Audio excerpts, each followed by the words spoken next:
Sophie is a daydreamer who lives in a world of fantasy and baseless things, and in this way she wastes her time.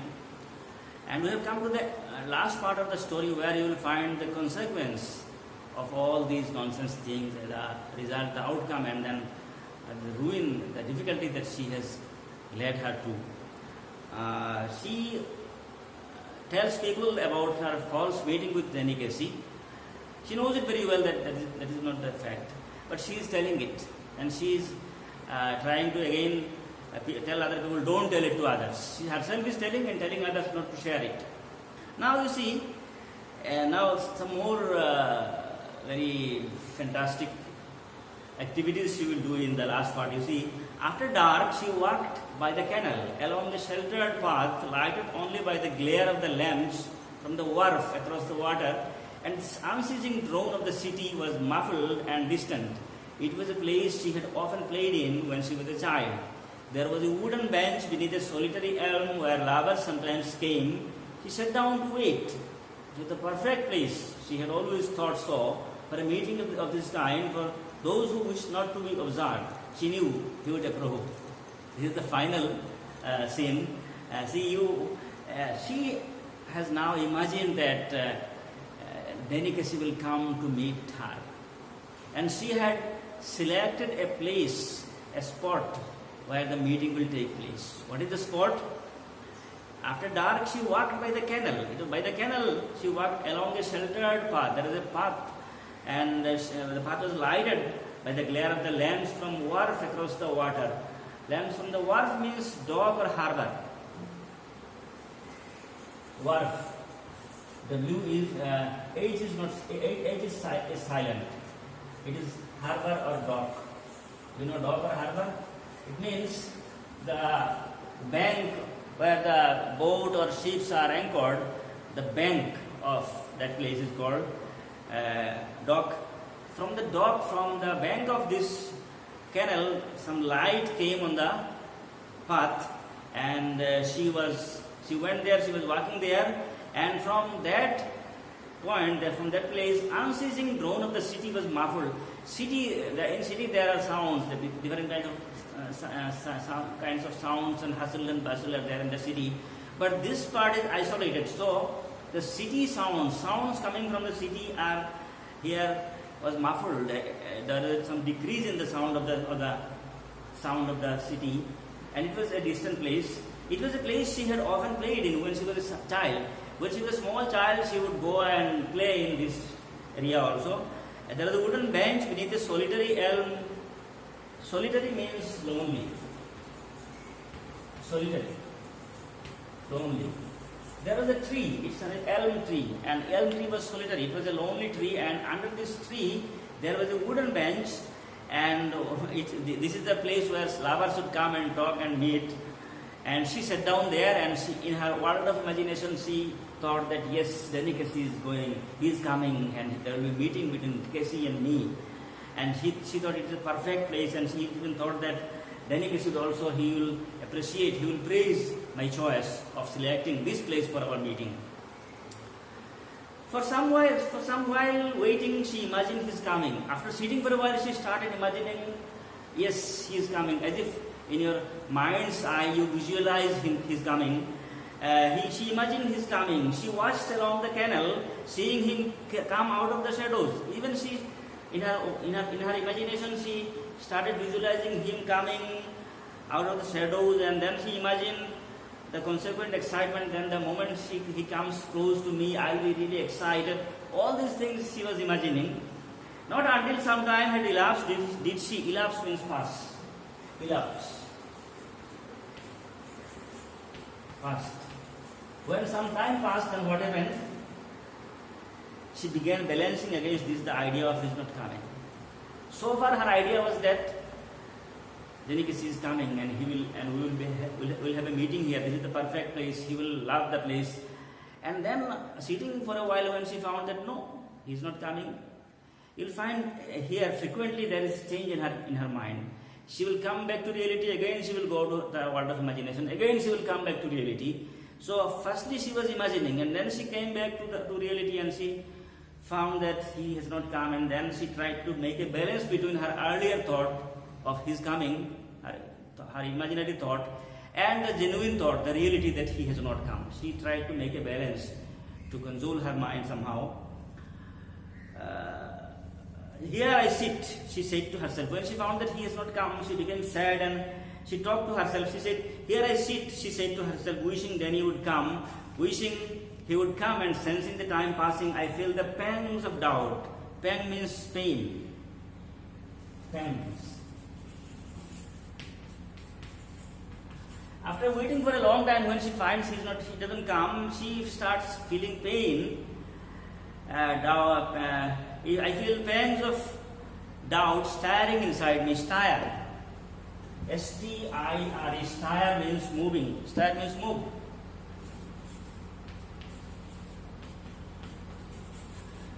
When you make a cup of tea and then you put sugar into the cup and then you use a spoon and you stir, you move the spoon, that is called stirring. She has stirred means moving. That when she found that he has not come, then she finds that inside her mind she starts feeling pain. Pain starts moving. I watch for him, but still there is no sign of him. I remember Geo saying he would never come, and how none of them believed me when I told them. I wonder what will I do? What can I tell them now if he doesn't come? But we know how it was. She now realizes that yes, my brother Geo said he would never come, and no one in the family believed me when I said he would come or we had a meeting. Now what shall I tell the people in my family? So this is a matter of great shame for me. This is the reality she is thinking. Again you see, she said, but we know how it was, Danny and me. That's the main thing. How can you help what people choose to believe? But all the same, it makes me despondent. Despondent means disheartened. Disheartened. Despondent. Despondent. Disheartened. Despondent, this knowing I will never be able to show them they are wrong to doubt me. Frequently there is a change in her mind. First she became unhappy that Danny has not come and what she will tell her family. And now again she said it is a matter between Sophie and me only. So it is a matter between Casey and me only. Casey and I, that's it. We know our relation. What people believe or not believe, that is their matter. You cannot force anyone to believe, to take your point. So if they don't believe, that is not my concern. But again she says that this has made me disheartened. I have become really unhappy thinking that he will never come and that I cannot prove them wrong. The members of my family, if Danny Casey really comes, then I can prove my members of my family to be wrong, that you told me that he will not come, but see, he has come. But now I cannot prove them to be wrong. They are right, so I will feel ashamed before them. Still she waited, measuring in this way the change is taking place in her. Change is taking place frequently. Sometimes reality, sometimes imagination coming, frequently changing in her mind. In this way she spent some time, and then resignation was no sudden thing. Resignation here does not mean leaving your job. Resignation means to withdraw, to leave the place. Resignation was not a sudden thing. It means she slowly thought of leaving the place. There is no use sitting and waiting here because he will not come. And actually, who told you he will come? There is no such arrangement. There is no such talk. There is nothing like this. It was all her nonsense, idiotic thought, her foolish thought, and her imagination, her fantasy, nothing else. Now I have become sad, she thought. And it is a hard burden to carry, this sadness. Sitting here waiting and knowing he will not come, I can see the future and how I will have to live with this burden. They of course will doubt me, as they always doubted me. But I'll have to hold up my head, remembering how it was. Again she said, and she said, this may happen. We all should be careful that if you spend your time thinking all such things, living in such a world and building a castle in the air, then a time will come when you will have to repent. This is how Sophie is repenting. And she comes back to reality. She goes to her imagination again. She says, whatever be, whether the members of my family believes it or not, I will have to live with my head held high, remembering how it was. What was it? Already I envisage the slow walk home, and envisage means I can foresee, envisage. envisage. Foresee means to see in advance. She said that when I'll go home now, how my brother will react, I can foresee this, I can envisage this, I can make an idea about it. I'll home, and Geoff's disappointed face when I tell him he didn't come that day. When I tell my brother that Danny has not come, he will have shown me a disappointed face. She can already imagine that thing. And then I'll fly out, and then he will fly out and slam the door. When he will get this sad news, this negative news, he will slam the door, he will close the door. But we know how it was. I shall tell myself. But whatever be, how in whatever way other people react, whether they believe it or not, that's not my concern. My happiness is that I shall tell myself, we know how it was. I shall tell myself, Denny and me. Yes, it is something between me only. But it is not something between them, because Denny does not have any such feeling towards her. It is she only who is having such a feeling, and this feeling has no base at all. So she has made her own life miserable. She has ruined the happiness of her life. And still she is trying to console herself that yes, it is between us only. Whatever other people say, let them say. I know it. That is not the fact actually. Inside she is really in great pain. It is a hard thing, this sadness. She climbed the crumbling steps to the street. Crumbling. Crumbling means fragmented. Crumbling. Crumbling means fragmented. It means that she climbed the crumbling steps to the street. That was the place under the tree, elm tree she was sitting. It's a lonely place, suitable for such private meetings. But she left the place and she climbed the steps. And the steps were crumbling, it means fragmented steps. It was an old place. Steps were very old. They got separated into pieces. She came to the street. Outside the pub, she passed her father's bicycle, propped against the wall. We already got it. Her father entered the pub to celebrate, to drink, to celebrate the victory of United team. And she saw her father's bicycle propped against the wall. Her father's bicycle was there standing next to the wall. The wall was supporting her father's bicycle. It was there. Seeing her father's bicycle, how would she feel? She was glad. How can she be glad? Because she is having a sad time just now, and now outside she sees her father's bicycle.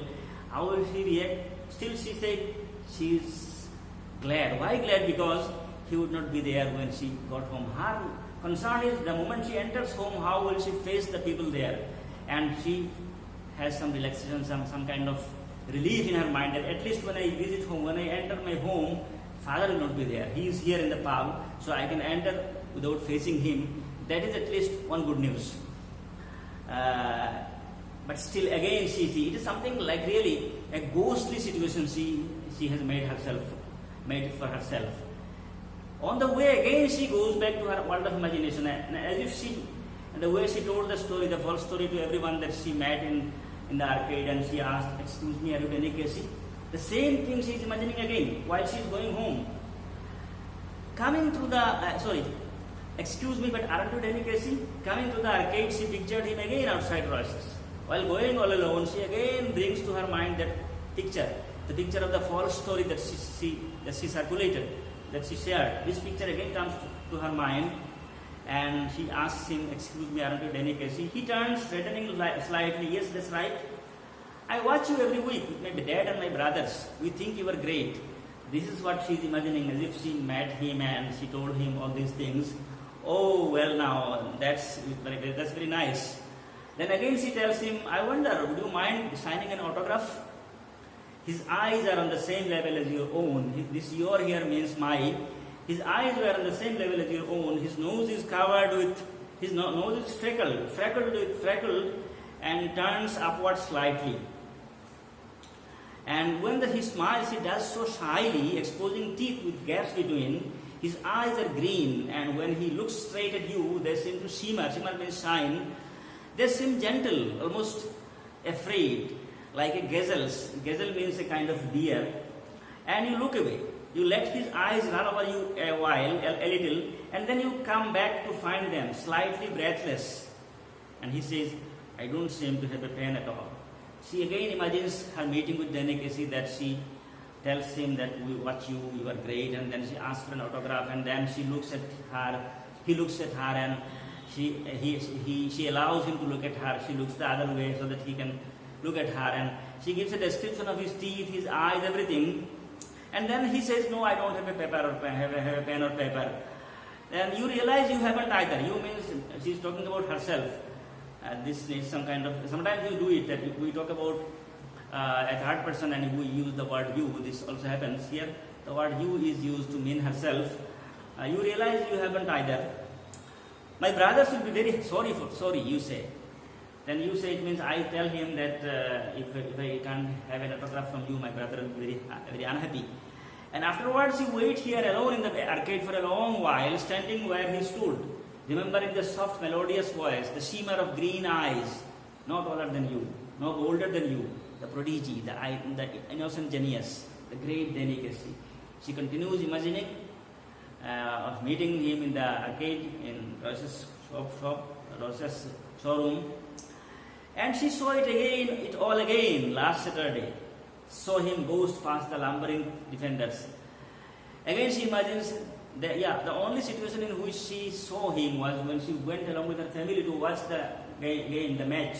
But there was not a meeting between them. It was just watching him play like other people. Now again she imagines this thing. She saw him ghost past, and she imagines that he is going very fast in the field while playing. Lumbering goes past the lumbering defenders, moving slowly and heavily. Lumber means move slowly and heavily. Those defenders who are trying to defend their goal post, and Delicacy is going fast, very fast near them. And she heard the 50,000 catch their breath as he hovered momentarily over the ball. And then the explosion of sound as he struck it crisply into the ball. 50,000 people, they were very breathless. They became really shocked because the goalkeeper was going to catch the goal. But again, Delicacy, he made the last kick and scored the goal. Then the supporters of this United, there was a thunderous eruption of exultant approbation. The 4 words you have to know. Approbation means praise. Thunders means something like a thunder in the sky. There is thundering sound, gudum gudum sound is there. Eruption means sudden springing up. Exultant means very happy. Exultant means very happy. And this approbation means praise. Approbation.